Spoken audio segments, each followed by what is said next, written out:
Let me know if they sound like you. You're doing all the things right. You're getting your protein, you're getting your fiber, you are eating clean, you're not having, you're not dining out, and you're hitting the gym regularly, but you're not seeing any progress. As a matter of fact, it seems like you're gaining more fat, especially around your midsection and your thighs, as opposed to losing it. And you're like, what is going on? So you figured, okay, let me cut more calories because probably I'm still eating too much. And you notice you're still gaining more fat. Now you just feel like giving up. I know there's so much information out there telling you so many different things to do, what not to do, to lose and keep belly fat out off. But I've also found that enough isn't being said about stress. Because let me tell you something, honey. It does not matter how clean you're eating, how much you're eating your carbs, your healthy fat, your protein goals, how much you're working out. If you do not have this thing called stress under control, the pounds are going to keep packing on and packing on and packing on. And I'm not going to tell you not to stress because even the Bible said it. You're not going to have an easy life. And we live in a broken world, right? Stress is a part of life. But for most of us, for most of you, you are in a constant state of stress. I'm going to throw myself in with the bunch. So many of us are so stressed, we don't even realize how stressed we are because it is the norm. We've been operating here for such a long time. So it's like to not be stressed, we have no idea what it is. Now, before you're like, girl, I know I'm not stressed. Hold on, girlfriend, hold on. Answer these questions. Do you find when you get up in the morning, you have no energy? You got to literally drag yourself out of bed. You got to drag yourself to the shower, drag yourself to make breakfast. Around midday, do you need another cup of coffee? You need that caffeine to get you through. How about you can even have coffee at 8, 9 o'clock at night and go sleep, no problem. Hold on. I did mention having low energy in the morning, but how about as the day goes on, like around the evenings, 5, 6, your energy level starts spiking up. You're like, I got energy. I can life now. Or, you're tired, you're wired, but you can't fall asleep. You fall asleep, but you don't stay asleep. You're guaranteed to be up between like 2 and 4 a.m. Girl, if you answered yes to any, I'm just going to say even 2 of these, there's a high possibility your cortisol level is high, which is your stress hormone. Now, here's the thing. Cortisol is supposed to go up and down throughout the day, up and down like a roller coaster. But because hustle culture tells us if we're not hustling 24 hours, if we're not hustling right around the clock, that we're not doing anything.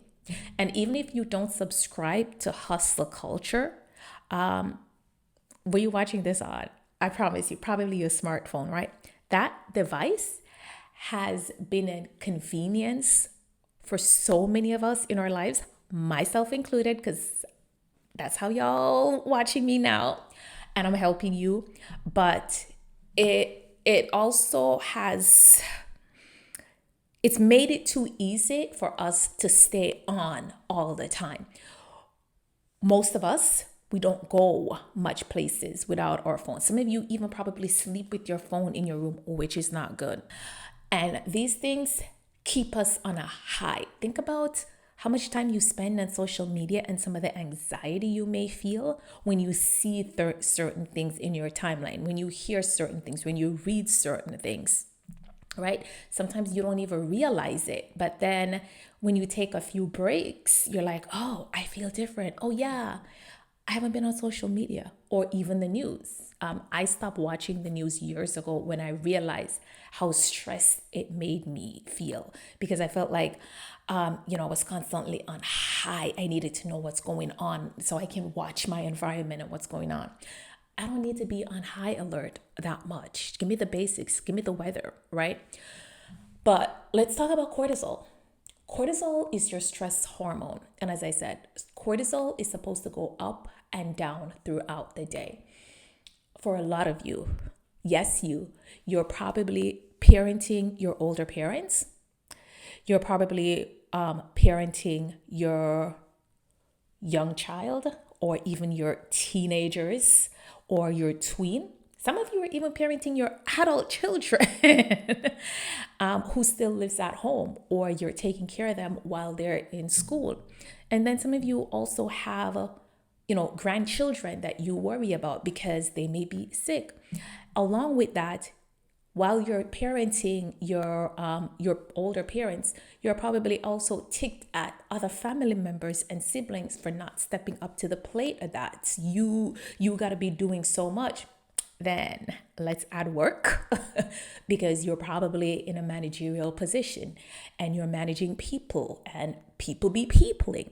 Even if you're not in a managerial position, your job's probably stressed. So it's like you got stress coming at you left, right, and center, left, right, and center. You're juggling so many things where it's like, you're exhausted and you don't realize what's going on.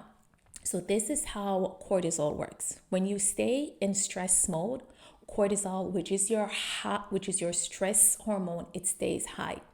When cortisol stays too high, it can cause inflammation in your body. Some of those inflammation may also form in your gut, right? Another thing with cortisol is the older we get, we have more cortisol receptors in our midsection. So that's why as we get older and we become more stressed, we gain more belly fat, especially in our midsection, because it's just like cortisol's high. Cortisol's like, okay, I see you, all these receptors. Let me have a party, right? Now, I am not going to tell you not to stress because that is just impossible. But what I am going to tell you to do is, one, figure out the things that are causing you the most stress in your lives. Can you get rid of some of them? I'm just asking.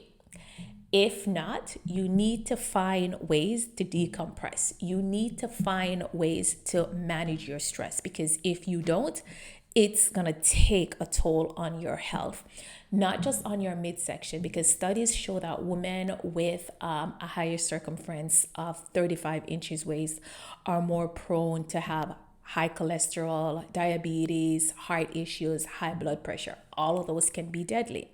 Also, visceral fat, which is the type of fat that surrounds your midsection, those are not good because they're surrounding your organs, right? So I want you to start thinking of getting healthier and losing belly fat, not just for a bikini body. If that's important to you, great. But I also want you to look at it more from a health perspective, longevity, right? So some things that you can definitely do to help manage your stress. If you are in a climate, in an area where you can spend some time outdoor, please do that. Some of us don't. I'm in Toronto in January now. I'm looking outside and it is cold. So try to spend some time outside in nature, connect with nature. We're meant to connect with nature, but depending on where we live, we may not be able to do that because, as I said, it could be also the climate. It could be the environment. A lot of us probably even live in high rise, where we don't see much greenery. Find some greenery. In the summer, one of my favorite things to do, I live close to a big, beautiful park. So I'll get my blanket after work and I'll go out there and I'll spend like 15-20 minutes, and it feels so good because I'm connecting with nature. We're supposed to spend more time in nature. So if you can go for walks, especially without your device, especially without your phone, so you can focus on the creation around you. Something else, deep breaths. I'm an advocate of deep breaths. At least every hour, I pause and I'll take like 5 to 6 of these. So let's do them together. Let's breathe. So we're going to breathe in for 6 and breathe out for 6. Ready?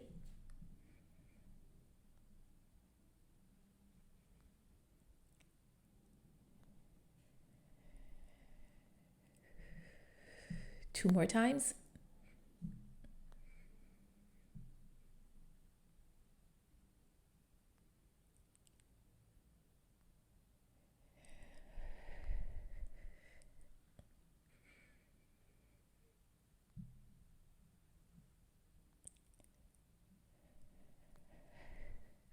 See, and just do those and don't rush the count.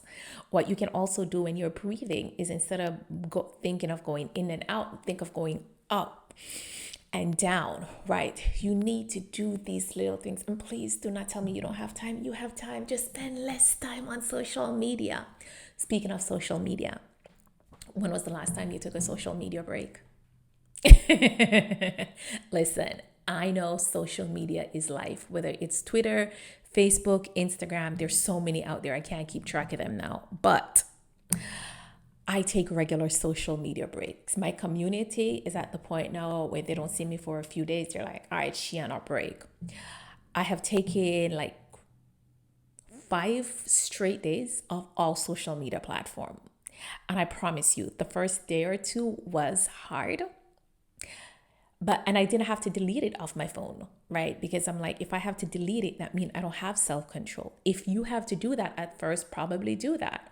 Or you can move them to like the back screens of your phone so it's not right on the front. As much as social media is a great tool, too much of anything can be a bad thing. The dopamine high we get from social media, whichever platform, it keeps us on. And as I've mentioned before, we're not meant to be on that much, right? So take some social media breaks. If it's even a day, if it's even Sunday, if it's even half a day, I promise you, you're not going to miss anything because everything that was going on when you left, you're going to come back and pick right back up. I promise you. But I want you to start finding little things. Like one of the things that I do, and I do understand that I probably have more privilege than a lot of you. I work from home. So, that rush, the commute makes a difference. I sit, don't judge me. I love to sit on the floor in my kitchen and have my coffee. I just find it so soothing sitting on the floor with my mug and just savoring every sip instead of at my desk. I used to do that at my desk. Take a sip. No. Lower your cortisol level, journal, take deep breaths, meditate, hug your pet, hug your family, hug yourself. But please find ways to manage your stress, to lower that cortisol level. Because if you do not manage your stress, as I mentioned before, it does not matter how clean you're working, how clean you're eating, how much you're working out, you're not going to see the results you want, and probably you may see the opposite. All right. Speaking of cortisol, I am going to make sure I link a podcast episode. I think it is 8, but it is going to link below, where I dive a bit deeper into habits and how some of your daily habits may spike your cortisol level and keep it high, and they may be unbeknownst to you.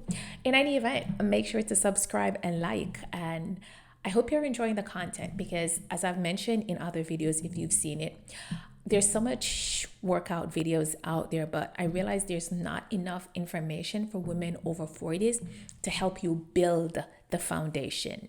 Eventually, I'll start adding more workouts. I do have some already, but eventually I'll start adding more. But I wanted to give you the basics to let you know you need these things, these foundation, before you jump in to just working out and eating clean. All right? Subscribe, like, share. Bye.